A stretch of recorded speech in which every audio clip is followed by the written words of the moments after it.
Hello, everyone, and welcome to Fantasy Chat. I'm Ady, and this is the podcast where we explore magical creatures, fantasy worlds, and legends to help you practice your English in a fun and engaging way. And I'm Xander. We're so excited you're here with us today. Fantasy Chat is all about having natural conversations that help discovering amazing stories and creatures from around the world. That's right, and today we're diving deep into three of the most famous and beloved fantasy creatures of all time: unicorns, dragons, and phoenixes. These incredible beings have captured human imagination for thousands of years. Absolutely. And you know what makes this episode special? Ady and I have very strong, very different opinions about which of these creatures are the best. Oh, we definitely do. We're going to share our personal favorites, explain why we love them, talk about their strengths and weaknesses, and show you how these creatures appear in our everyday modern world. So get comfortable, maybe grab a cup of tea or coffee, and let's start with my absolute number one favorite fantasy creature, the phoenix. Now, for our listeners who might not know, let me explain what a phoenix is. Yes, please do. A phoenix is a magical bird, usually described as having brilliant red, orange, and gold feathers that look like flames. This amazing creature lives for anywhere from 500 to 1,000 years, depending on which story you read. Wow, that's a really long life. Right? But here's where it gets really incredible. When the phoenix gets old and feels its death approaching, it doesn't just die like other creatures. Instead, it builds a special nest from spices, herbs, and aromatic wood. Okay, I'm listening. Then, it sits in this nest and sets itself on fire. The flames consume the phoenix completely, burning it to nothing but ashes. But then, and this is the magical part, from those ashes, a brand new young phoenix emerges ready to live another 500 to 1,000 years. That's absolutely incredible. But Xander, I have to ask, why does the phoenix speak to you so deeply? What makes it your favorite creature? There's so many reasons. First, and most importantly, the phoenix represents the most powerful concept in human experience: hope. Not just any kind of hope, but hope in the face of complete destruction. That's beautiful. Think about it. When everything in your life falls apart, when you lose your job, when a relationship ends, when you fail at something important, the phoenix tells us that this is not the end. You can rise from those ashes stronger and more beautiful than before. That's really powerful. Do you have a personal connection to this idea? Actually, yes. When I was in my 20s, I started a small business with my best friend. We put everything we had into it: our money, our time, our dreams. For 2 years, we worked 18-hour days, barely slept, barely ate. Oh, wow, that sounds intense.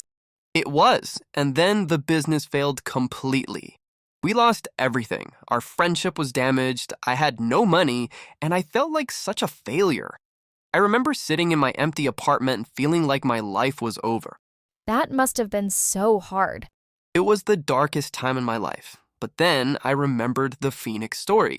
I realized that this failure, this burning down of everything I thought I wanted, could be the beginning of something new and better.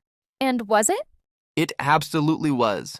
That failure taught me so much about myself, about business, about what I really wanted from life. I ended up getting a job in education, which led me to language learning, which eventually brought me here to Fantasy Chat with you. That's such a perfect phoenix story. But surely there are some negative aspects to being a phoenix, right? Oh, absolutely. The phoenix life is not all beautiful and inspiring. First, there's the obvious problem. You have to literally die to be reborn. And it's not a peaceful death. You have to burn alive.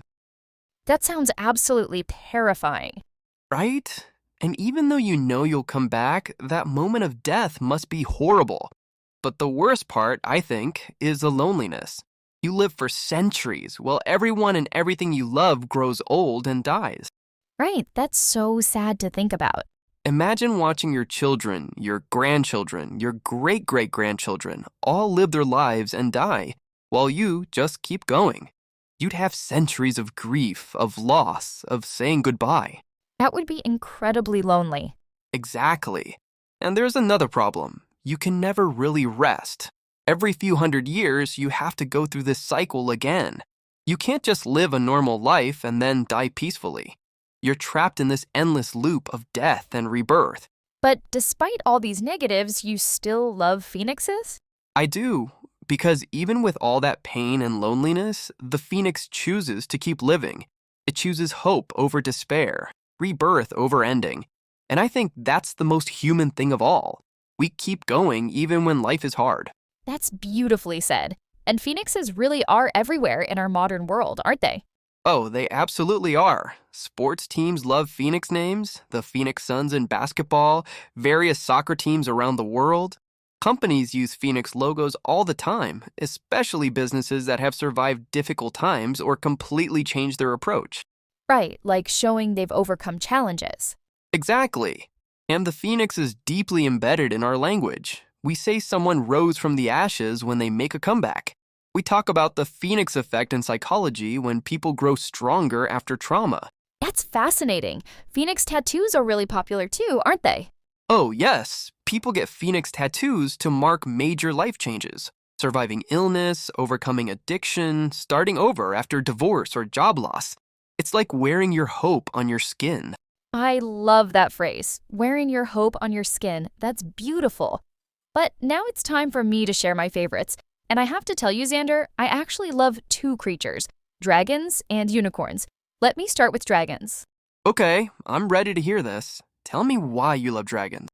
Dragons represent everything I admire about power and wisdom combined. These are creatures of incredible strength. They're huge, they can fly, they breathe fire, they have claws that can tear through armor, but they're also incredibly intelligent, often living for thousands of years and accumulating vast knowledge. That's a powerful combination, strength and intelligence. Exactly. And what I find most fascinating is how different cultures see dragons so differently.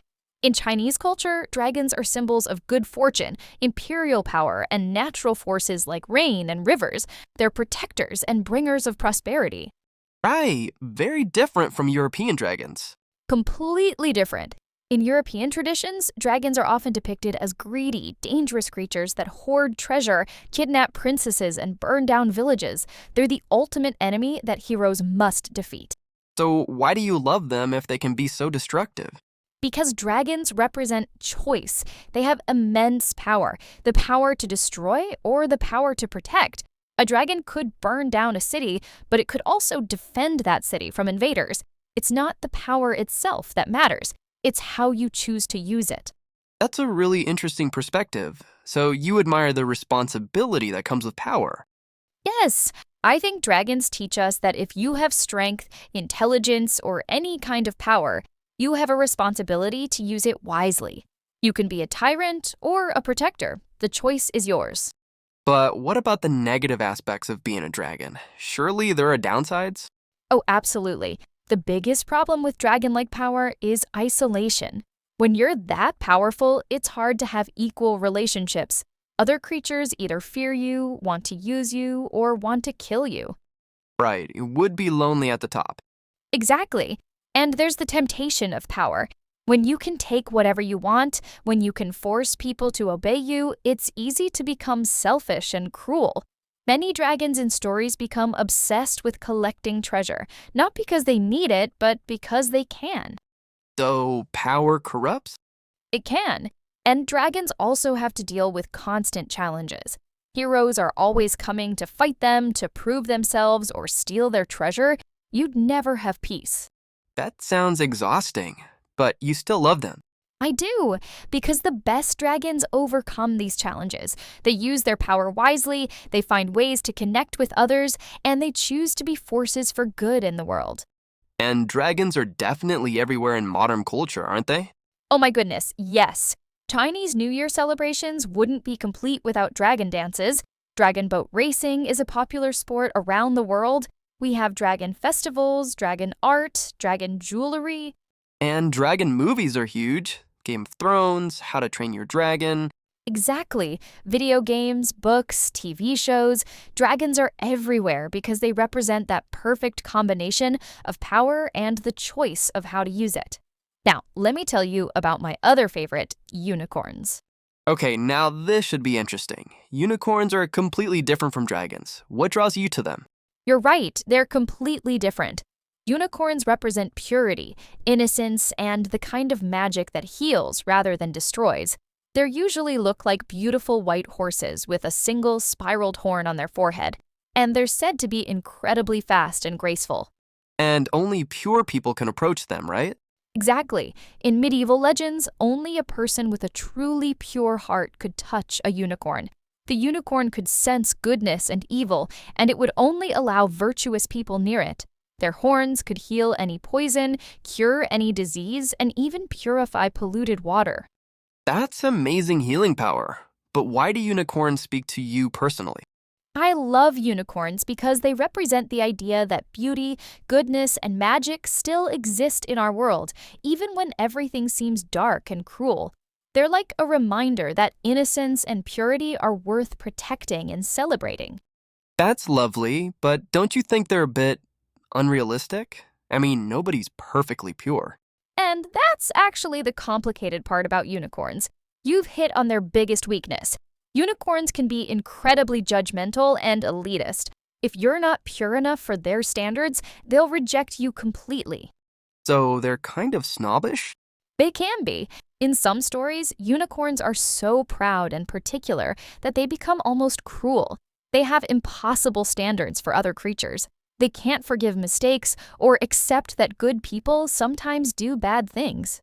That sounds pretty harsh. What other negatives are there? Well, their purity can make them vulnerable. Because they're so good and trusting, evil people can sometimes trick them or hurt them. And their magic is really only helpful for healing. They can't fight back very effectively against true evil. So they're powerful but limited. Exactly. And because they're so rare and special, they're also incredibly lonely. There aren't many unicorns in any story, so they don't even have each other for company most of the time. But despite these problems, you still love them? I do, because I think we need to believe that perfect goodness is possible, even if it's rare. Unicorns inspire us to be better, to strive for purity of heart and intention, even if we never quite reach that ideal. And unicorns are definitely having a moment in popular culture right now. Oh my goodness, yes. Unicorn frappuccinos at Starbucks, unicorn makeup with all those rainbow colors, unicorn hair trends with pastels and glitter, kids' toys, clothing, backpacks. Unicorns are everywhere. And in business language too, right? I've heard people talk about unicorn companies. Exactly. In the business world, a unicorn is a startup company valued at over $1 billion, something so rare and exceptional that it's almost mythical. The term shows how unicorns have become symbols of rarity and exceptional value. That's fascinating. So we've covered all three creatures, my beloved phoenix and your dragons and unicorns. But now I'm curious, Ady, do you think these three creatures represent different aspects of human nature? Oh, what an interesting question. I think you might be onto something. Your phoenix represents resilience and hope, the human ability to overcome suffering and start again. Right. And dragons could represent power and the choices we make with that power. Exactly. Dragons are about responsibility and using our strength wisely. And unicorns represent our ideals, the purity and goodness we strive for, even if we can't always achieve it.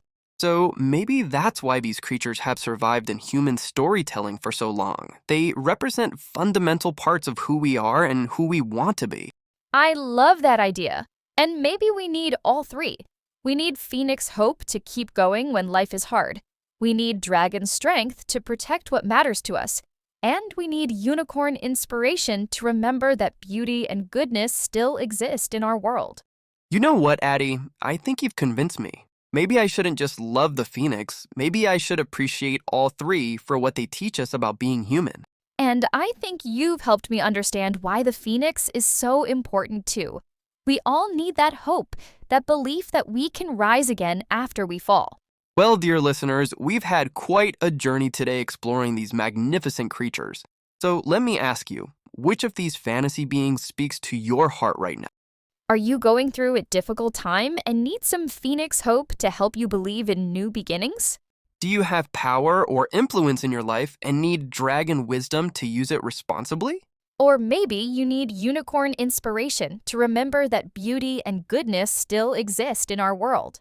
Think about it as you go through your week. And remember, these creatures live not just in old stories, but in our language, our art, our dreams, and our everyday conversation. Learning about them helps you understand both human culture and the values we've shared for thousands of years. Thank you so much for joining us on this magical journey today. We hope our conversation helped you discovering something new about these incredible creatures. Next week on Fantasy Chat, we're going to explore mythical places. Atlantis, El Dorado, Shangri-La, and other legendary locations that have captured human imagination for centuries.